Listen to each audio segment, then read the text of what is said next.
वेदांत जो आपको ज्ञान का आनंद देने में सहायता करे। व्रतदान समुच्चय। अग्निदेव कहते हैं, वशिष्ठ, अब मैं सामान्य व्रतों और दानों के विषय में संक्षेप पूर्वक कहता हूं। प्रतिपदा आदि तिथियों, सूर्य आदि वारों, कृतिका आदि नक्षत्रों, विषकुंभ आदि योगों, मेष आदि राशियों और ग्रहण आदि के समय उस काल में जो व्रत, दान एवं तत्संबंधी द्रव्य एवं नियमादि आवश्यक है, उसका भी वर्णन करूंगा। व्रतदानोपयोगी द्रव्य और काल सबके अधिष्ठात्र देवता भगवान श्री विष्णु है। सूर्य, शिव, ब्रह्मा, लक्ष्मी आदि सभी देवी देवियां श्री हरि की ही विभूति हैं। इसलिए उनके उपदेश से किया गया व्रत, दान और पूजन आदि सब कुछ देने वाला होता है। श्री विष्णु पूजन मंत्र। जगतपत्ते समागच्छ आसनम पाद्य मध्य करम मधुपर्क चायम चाम स्नानम वस्त्रम गंधकम पुष्पम धूपम च दीपम च नैवेद्यादि नमोस्तुते। जगतपते, आपको नमस्कार है। आइए और आसन, पाद्य, अर्ध, मधुपर्क, आचमन, स्नान, वस्त्र, गंध, पुष्प, धूप, दीप एवं नैवेद्य ग्रहण कीजिए। पूजा, व्रत और दान में उपर्युक्त मंत्र से श्री विष्णु की अर्चना करनी चाहिए। अब दान का सामान्य संकल्प भी सुनो। आज मैं अमुक गोत्र वाले अमुक शर्मा आप ब्राह्मण देवता को समस्त पापों की शांति, आयु और आरोग्य की वृद्धि, सौभाग्य के उदय, गोत्र और संतति के विस्तार, विजय एवं धन की प्राप्ति, धर्म, अर्थ और काम के संपादन तथा पापनाश पूर्वक संसार से मोक्ष पाने के लिए विष्णु देवता संबंधी इस द्रव्य का दान करता हूं। मैं इस दान की प्रतिष्ठा, स्थिरता के लिए आपको ये अतिरिक्त सुवर्णादि द्रव्य समर्पित करता हूं। मेरे इस दान से सर्वलोकेश्वर भगवान श्री हरि सदा प्रसन्न हो। यज्ञ, दान और व्रतों के स्वामी, मुझे विद्या तथा यश आदि प्रदान कीजिए। मुझे धर्म, अर्थ, काम और मोक्ष रूप चारों पुरुषार्थ और मनोभिलाषित वस्तु से संपन्न कीजिए। जो मनुष्य प्रतिदिन इस व्रत का दान समुच्चय का पठन अथवा श्रवण करता है, वो अभिष्ट वस्तु से युक्त एवं पाप रहित होकर भोग और मोक्ष दोनों को प्राप्त करता है। इस प्रकार भगवान वासुदेव आदि से संबंधित नियम और पूजन से अनेक प्रकार के तिथि, वार, नक्षत्र, संक्रांति, योग और मनमत्सरादि संबंधी व्रतों का अनुष्ठान सिद्ध होता है। धन के प्रकार, देश काल और पात्र का विचार, पात्र भेद से दान के फल भेद, द्रव्य देवताओं तथा दान विधि का कथन। अग्निदेव कहते हैं, मुनिश्रेष्ठ, अब मैं भोग और मोक्ष प्रदान करने वाले दान धर्मों का वर्णन करता हूं। सुनो। दान के इष्ट और पूर्त दो भेद हैं। दान धर्म का आचरण करने वाला सब कुछ प्राप्त कर लेता है। बावड़ी, कुआं, तालाब, देव मंदिर, अन्न का सदाव्रत तथा बगीचे आदि बनवाना पूर्त धर्म कहा गया है, जो मुक्ति करने वाला है। अग्निहोत्र तथा सत्य भाषण, वेदों का स्वाध्याय, अतिथि सत्कार और बलि वैश्वव देव, इन्हें इष्ट धर्म कहा गया है। ये स्वर्ग की प्राप्ति कराने वाला है। ग्रहण काल में, सूर्य की संक्रांति में और द्वादशी आदि तिथियों में जो दान दिया जाता है वो पूर्त है, वो भी स्वर्ग प्रदान करने वाला है। देश, काल और पात्र में दिया हुआ दान करोड़ गुना फल देता है।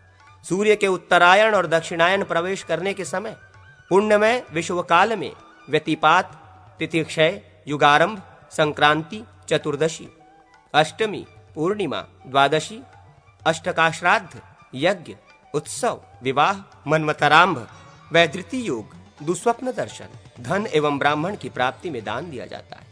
अथवा जिस दिन श्रद्धा हो उस दिन या सदैव दान दिया जा सकता है। दोनों अयन और दोनों विषुव, ये चार संक्रांतियां, षडशितमुखा नाम से प्रसिद्ध चार संक्रांतियां तथा विष्णु पदा नाम से विख्यात चार संक्रांतियां, ये 12 संक्रांतियां ही दान के लिए उत्तम मानी गई हैं। कन्या, मिथुन, मीन और धनु राशियों में जो सूर्य की संक्रांतियां होती हैं, वे षडशितमुखा कही जाती हैं। वे 86 गुना फल देने वाली है। उत्तरायण और दक्षिणायन संबंधी मकर एवं कर्क की संक्रांतियों के अतीत और अनागत, पूर्व या पर घटिकाएं पुण्य मानी गई हैं। कर्क संक्रांति की 30-30 घड़ी और मकर संक्रांति की 20-20 घड़ी पूर्व और पर की भी पुण्य कार्य के लिए विहित है।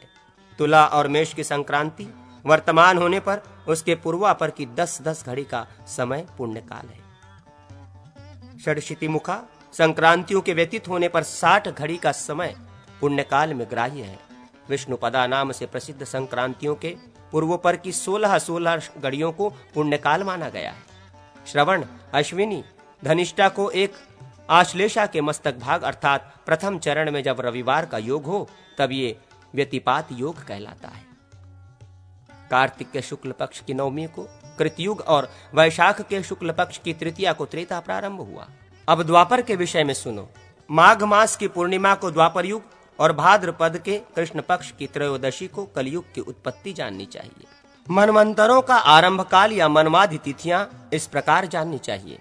आश्विन के शुक्ल पक्ष की नवमी, कार्तिक की द्वादशी, माघ एवं भाद्रपद की तृतीया, फाल्गुन की अमावास्या, पौष की एकादशी, आषाढ़ की दशमी, माघ मास की सप्तमी, श्रावण के कृष्ण पक्ष की अष्टमी, आषाढ़ की पूर्णिमा, कार्तिक, फाल्गुन एवं ज्येष्ठ की पूर्णिमा। मार्गशीर्ष मास की पूर्णिमा के बाद जो 3 अष्टमी तिथियां आती हैं उन्हें 3 अष्टका कहा गया है। अष्टमी का अष्ट का नाम है। इस अष्टकाओं में दिया हुआ दान अक्षय होता है। गया, गंगा और प्रयाग आदि तीर्थों में तथा मंदिरों में किसी के बिना मांगे दिया हुआ दान उत्तम जाने, किंतु कन्यादान के लिए ये नियम लागू नहीं है। दाता पूर्वाभिमुख होकर दान दे और लेने वाला उत्तराभिमुख होकर उसे ग्रहण करे। दान देने वाले की आयु बढ़ती है किंतु लेने वाले की भी आयु क्षीण नहीं होती। अपने और प्रतिगृहिता के नाम एवं गोत्र का उच्चारण करके देय वस्तु का दान किया जाता है। कन्यादान में इसकी 3 आवृत्तियां की जाती हैं। स्नान और पूजन करके हाथ में जल लेकर उपर्युक्त संकल्प पूर्वक दान दें। सुवर्ण, अश्व, तिल, हाथी, दासी, रथ, भूमि, गृह, कन्या और कपिला गौ का दान दें। ये 10 महादान है। विद्या, पराक्रम, तपस्या, कन्या, यजमान और शिष्य से मिला हुआ संपूर्ण धन दान नहीं, शुल्क रूप है। शिल्पकला से प्राप्त धन भी शुल्क ही है। ब्याज, खेती, वाणिज्य और दूसरे का उपकार करके प्राप्त किया हुआ धन, पासे, जुए, चोरी आदि प्रतिरूपक स्वांग बनाने और साहसपूर्ण कर्म से उपार्जित किया हुआ धन तथा छल कपट से पाया हुआ धन, ये 3 प्रकार के धन क्रमशः सात्विक, राजस एवं तामस 3 प्रकार के फल देते हैं। विवाह के समय मिला हुआ, ससुराल को विदा होते समय प्रीति के निमित्त प्राप्त हुआ, पति द्वारा दिया गया, भाई से मिला हुआ, माता से प्राप्त हुआ तथा पिता से मिला हुआ, ये 6 प्रकार के धन स्त्री धन माने गए हैं। ब्राह्मण, क्षत्रिय और वैश्यों के अनुग्रह से प्राप्त हुआ धन शूद्र का होता है। गौ, गृह, शैया और स्त्री ये अनेक व्यक्तियों को नहीं दी जानी चाहिए। इनको अनेक व्यक्तियों के साझे में देना पाप है। प्रतिज्ञा करके फिर न देने से प्रतिज्ञाकर्ता के 100 कुलों का विनाश हो जाता है। किसी भी स्थान पर उपार्जित किया हुआ पुण्य देवता, आचार्य एवं माता पिता को प्रयत्नपूर्वक समर्पित करना चाहिए। दूसरे से लाभ की इच्छा रखकर दिया हुआ धन निष्फल होता है। धर्म की सिद्धि श्रद्धा से होती है।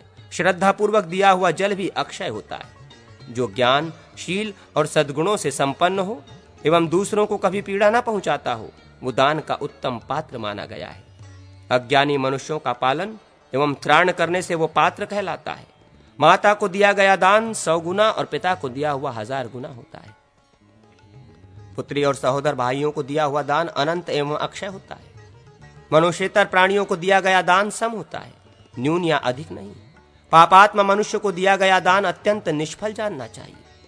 वर्ण संकर को दिया हुआ दान 2 गुना, शूद्र को दिया हुआ दान 4 गुना, वैश्य अथवा क्षत्रिय को दिया हुआ 8 गुना, ब्राह्मण ब्रुव नाम मात्र के ब्राह्मण को दिया हुआ दान 16 गुना और वेद पाठी ब्राह्मण को दिया हुआ दान 100 गुना फल देता है। वेदों के अभिप्राय का बोध कराने वाले आचार्य को दिया हुआ दान अनंत होता है। पुरोहित एवं याजक आदि को दिया हुआ दान अक्षय कहलाता है। धनहीन ब्राह्मण को और यज्ञकर्ता ब्राह्मण को दिया हुआ दान अनंत फलदायक होता है। तपोहीन, स्वाध्याय रहित और प्रतिग्रह में रुचि रखने वाला ब्राह्मण जल में पत्थर की नौका पर बैठे हुए के समान है। वो उस प्रस्तरमय नौका के साथ ही डूब जाता है। ब्राह्मण को स्नान एवं जल का उपर्शन करके प्रयत्नपूर्वक पवित्र हो दान ग्रहण करना चाहिए। प्रतिग्रह लेने वाले को सदैव गायत्री का जप करना चाहिए एवं उसके साथ ही साथ प्रतिग्रहित द्रव्य और देवता का उच्चारण करना चाहिए। प्रतिग्रह लेने वाले श्रेष्ठ ब्राह्मण से दान ग्रहण करके उच्च स्वर में, क्षत्रिय से दान लेकर मंद स्वर में और वैश्य का प्रतिग्रह स्वीकार करके उपांशु होठों को बिना हिलाए जप करें। शूद्र से प्रतिग्रह लेकर मानसिक जप और स्वस्ति वाचन करें। मुनिश्रेष्ठ, अभय के सर्व देवगण देवता हैं, भूमि के विष्णु देवता हैं, कन्या और दास दासी के देवता प्रजापति कहे गए हैं। गज के देवता भी प्रजापति ही हैं। अश्व के यम, एक खुर वाले पशुओं के सर्व देवगण, महिष के यम, उदृष्ट के नैऋत्य, धेनु के रुद्र, बकरे के अग्नि, भेड़, सिंह एवं वराह के जल देवता है। वन्य पशुओं के वायु, जलपात्र और कलश आदि जलाशयों के वरुण, समुद्र से उत्पन्न होने वाले रत्नों तथा स्वर्ण लोहादि धातुओं के अग्नि, पक्वान्न और धान्यों के प्रजापति, सुगंध के गंधर्व, वस्त्र के बृहस्पति, सभी पक्षियों के वायु, विद्या एवं विद्यांगों के ब्रह्मा, पुस्तक आदि की सरस्वती देवी, शिल्प के विश्वकर्मा एवं वृक्षों के वनस्पति देवता है। ये समस्त द्रव्य देवता भगवान श्री हरि के अंगभूत हैं। छत्र, कृष्ण मृग चर्म, शैया, रथ, आसन, पादुका तथा वाहन इनके देवता ऊर्ध्वांगिरा, उत्तानांगिरा कहे गए हैं। युद्धोपयोगी सामग्री, शस्त्र और ध्वज आदि के सर्वदेवगण देवता हैं। ग्रह के भी देवता सर्वदेवगण ही हैं। संपूर्ण पदार्थों के देवता विष्णु अथवा शिव हैं, क्योंकि कोई भी वस्तु उनसे भिन्न नहीं है। दान देते समय पहले द्रव्य का नाम ले, फिर ददामी देता हूं ऐसा कहें, फिर संकल्प का जल दान लेने वाले के हाथ में दे। दान में यही विधि बतलाई गई है। प्रतिग्रह लेने वाले ये कहे, विष्णु दाता है, विष्णु ही द्रव्य है और मैं इस दान को ग्रहण करता हूं। ये धर्मानुकूल प्रतिग्रह कल्याणकारी हो। दाता को इससे भोग और मोक्ष रूप फलों की प्राप्ति हो। गुरुजनों, माता पिता और सेवकों के उद्धार के लिए देवताओं और पितरों का पूजन करना हो तो उसके लिए सबसे प्रतिग्रह ले, परंतु उसे अपने उपयोग में न लावे। शूद्र का यह धन यज्ञ कार्य में ग्रहण न करे, क्योंकि उसका फल शूद्र को ही प्राप्त होता है। वृत्ति रहित ब्राह्मण शूद्र से गुड़, तक्र, रस आदि पदार्थ ग्रहण कर सकता है। जीविका विहीन द्विज सबका दान ले सकता है, क्योंकि ब्राह्मण स्वभाव से ही अग्नि और सूर्य के समान पवित्र है। इसलिए आपत्ति काल में निंदित पुरुष को पढ़ाने, यज्ञ कराने और उनसे दान लेने से उसको पाप नहीं लगता। कृतयुग में ब्राह्मण के घर जाकर दान दिया जाता है, त्रेता में अपने घर बुलाकर, द्वापर में मांगने पर और कलयुग में अनुगमन करने पर दिया जाता है। समुद्र का पार मिल सकता है, किंतु दान का अंत नहीं मिल सकता। दाता मन ही मन सतपात्र के उपदेश से निम्नलिखित संकल्प करके भूमि पर जल छोड़े। आज मैं चंद्रमा अथवा सूर्य के ग्रहण या संक्रांति के समय गंगा, गया अथवा प्रयाग आदि अनंत गुण संपन्न तीर्थ देश में अमुक गोत्र वाले वेद वेदांग देववेत्ता महात्मा एवं सतपात्र अमुक शर्मा को विष्णु, रुद्र अथवा जो देवता हो उन देवता संबंधी अमुक महाद्रव्य, कीर्ति, विद्या, महति, कामना, सौभाग्य और आरोग्य के उदय के लिए, समस्त पापों की शांति एवं स्वर्ग के लिए, भोग और मोक्ष के प्राप्त्यर्थ आपको दान करता हूँ। इससे देवलोक, अंतरिक्ष और भूमि संबंधी समस्त उत्पातों का विनाश करने वाले मंगलमय श्री हरि मुझ पर प्रसन्न हो और मुझे धर्म, अर्थ, काम एवं मोक्ष की प्राप्ति कराकर ब्रह्मलोक प्रदान करे। तदनंतर ये संकल्प पढ़े, अमुक नाम और गोत्र वाले ब्राह्मण अमुक शर्मा को मैं इस दान की प्रतिष्ठा के निमित्त सुवर्ण की दक्षिणा देता हूँ। इस दान वाक्य से समस्त दान दे।